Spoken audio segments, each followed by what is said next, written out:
Un exercice spectaculaire à présent. Il s'appelle Crusader et a mobilisé plus de 300 soldats et une dizaine de chars Leclerc. Dans la Marne, le 501e régiment de chars de combat de Mourmelon-le-Grand s'est entraîné cette semaine à une bataille de haute intensité. Les conditions, vous allez le voir, sont particulièrement réalistes. Candice Antiga et Raphaël Doumergue. Plus que quelques mètres avant d'atteindre l'ennemi.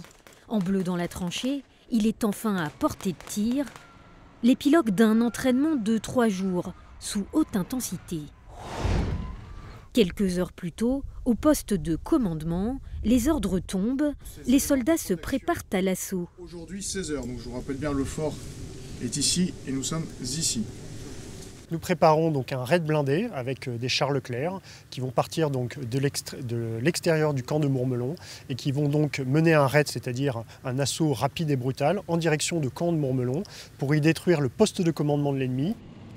Pour abattre la cible, il faut faire avancer les chars. Des Leclerc, fleurons de l'armée française. En première ligne, les éclaireurs se faufilent, transmettent les renseignements. Derrière, les blindés de 56 tonnes progressent peu à peu.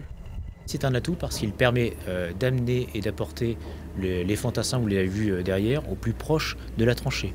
Le char, il est capable d'encaisser les coups, il est capable d'apporter une puissance de feu au plus près de l'ennemi. Donc c'est pour ça que c'est un atout principal. Un exercice grandeur nature, 300 soldats mobilisés pour affronter les réalités d'un terrain civil.